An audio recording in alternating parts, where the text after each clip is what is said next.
Hello and welcome back to revise GCSEhistory.co.uk.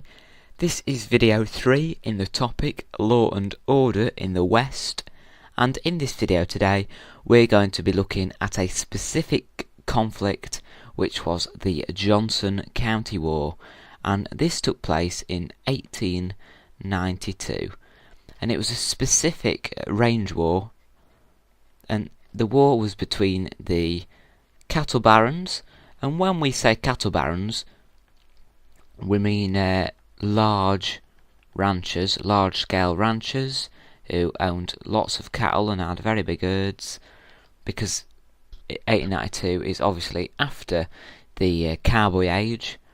So it's a conflict between the cattle barons and the homesteaders. And the homesteaders are small ranchers living and owning land on the plains. So that's what the conflict's between, and it took place in 1892. So cattle barons versus the homesteaders. This is the Johnson County War. So the Johnson County War of 1892. Johnson County in Wyoming, which is a US state, was settled by cattle barons in the 1870s. Cattle barons were men who ran large-scale ranches. So settled by these cattle barons. The cattle barons became very powerful in the state of Wyoming and joined together in the Wyoming Stock Growers Association. The Wyoming Stock Growers Association. You need to know that. The governor of Wyoming was also part of the Wyoming Stock Growers Association, along with other important individuals in the state. So the Wyoming Stock Growers Association had quite a lot of influence, and the purpose of this association was to protect the interests of its powerful members, and by the 1880s, 3 threats to the cattle barons had developed. So what were these 3 threats that had developed? Well, the first was that beef prices were falling. So the extreme winters of 1886 and 1887 had damaged income from ranching cattle. So herd sizes were greatly reduced because lots of cattle died during these harsh winters, and the price of beef was falling also due to a change in tastes. People were preferring more expensive meat such as lamb rather than cheap and nasty beef. The second threat was that homesteaders were settling in Wyoming, and this led to disputes over land ownership. Homesteaders were settling on land which the cattle barons claimed was their land. Let's just explain this final point here. So homesteaders actually owned their land. They bought it, or they were given it free or very cheaply due to government acts. But the cattle barons didn't own their land, they just claimed it. So obviously this could lead to disputes, because cattle barons didn't own all their land, they just claimed the land. Homesteaders could then go and buy the land, because in the eyes of the US government the land hadn't already been bought, and this led to many disputes over land. Cattle rustling was also becoming a problem. We said in an earlier video that rustling is just stealing cattle. A rustler is somebody who steals cattle. So rustling was becoming a problem. The cattle barons lost cattle to rustlers, and they blame the homesteaders for this. Whether the homesteaders were rustling or not, we don't know. And it was difficult to get juries to convict people accused of rustling. So it's difficult to get juries to convict people. So the cattle barons decided to take the law into their own hands. It was difficult because people said that if you found a motherless calf, you could steal it. If you just found a motherless calf, you're entitled to take it. But obviously, that sort of loophole in law led people to think, oh, that calf might be motherless, let's just take it. But then people might accuse them of rustling if it's not motherless and stuff like that.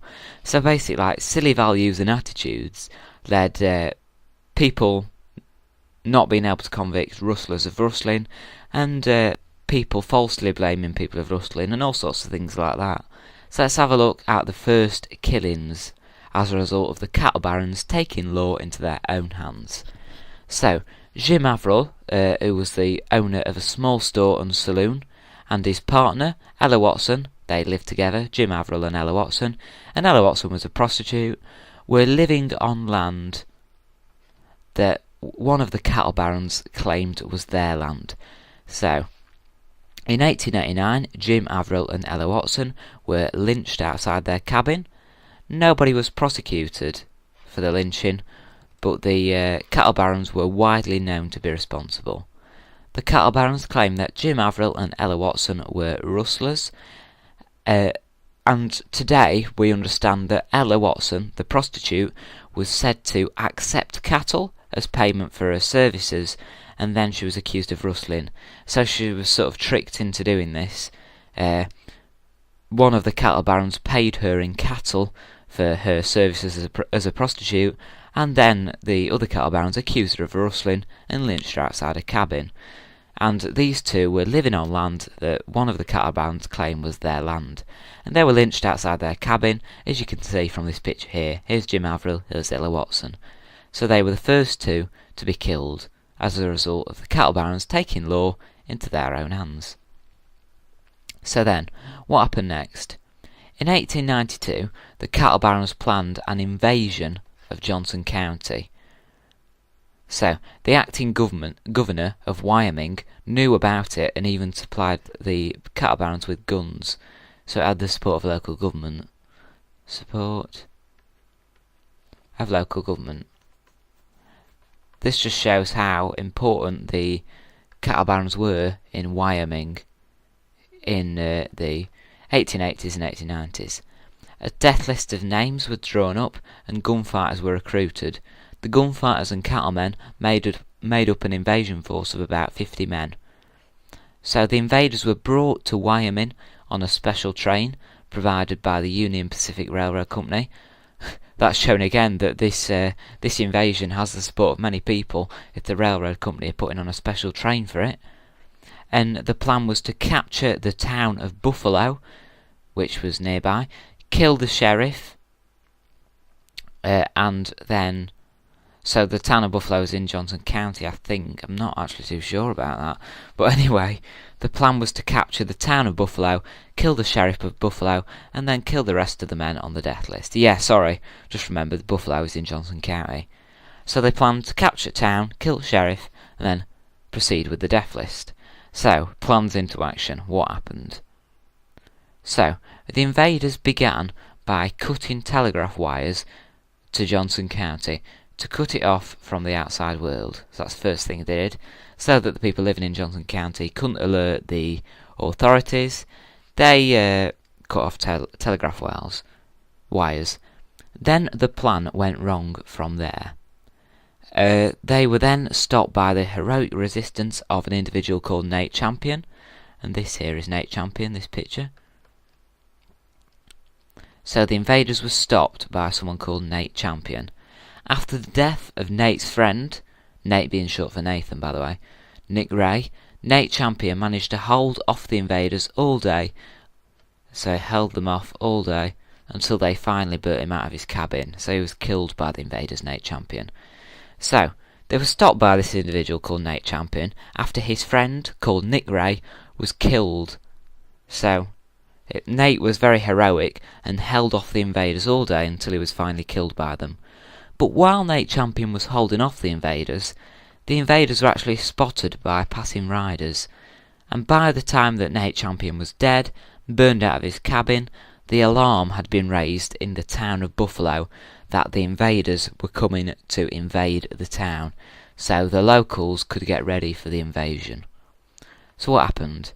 The next day, as the cattle baron and gunfighter invaders approached Buffalo, they heard that local people were armed and ready. They then retreated. So, the invaders were besieged by nearly 300 men until the US cavalry arrived to save the invaders from being killed. So, if you remember, the invaders have a force of 50 men, but the local people in the town of Buffalo, so let's just call them the ranchers, the people against the cattle barons, had a force of 300 men. so the invaders were massively outnumbered and were besieged until the US cavalry had to step in to save them. The invaders were taken into prospective custody. The war ended with 2 people dead and several wounded. The 2 people that died were Nate Champion and Nick Ray. Nate Champion being the man who held off the invaders, and Nick Ray being his friend who was killed earlier. And the cattle barons were actually never convicted for the invasion. However, they never had the same power in Wyoming again, and the homesteaders were able to continue their lives in peace. Whoops. So that's all you need to know about the specific conflict between the homesteaders and the cattle barons, which is the Johnson County War of 1892. Okay, so we've gone through all the knowledge we need to cover for this video today. Here are 4 quick questions based on all this content we've been looking at in today's video. Pause the video here if you wish, have a go at these questions. If not, carry on watching, we'll do them together. Alright, so the answers to the questions. Question 1. In what year did the Johnson County War take place? That was in 1892. What 3 threats to cattle barons had developed by the 1880s? Let's list these. So beef prices falling, homesteaders were settling,